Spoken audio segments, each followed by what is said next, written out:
ওকে, বিদায় নেই, আমি চলে গেলাম। যা তোমরা দেখালা, it's good enough for tonight.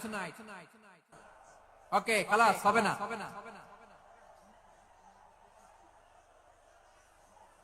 এই ধাক্কা আসে কি করে? এখান থেকে ধাক্কা আসে কিভাবে?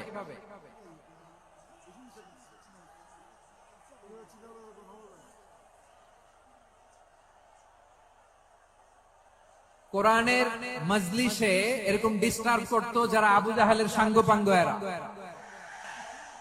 তোমরা তো শাহজালালের উত্তরসূরি, শাহ পরানের উত্তরসূরি, তো তোমরা এরকম করলে হবে? এইখানে জায়গা নাই, বসতে পারি না, দেখি না, এগুলো তো আমি জানি। এই মাইন্ডসেট নিয়েই তো পাবলিক ইভেন্টে আসতে হবে।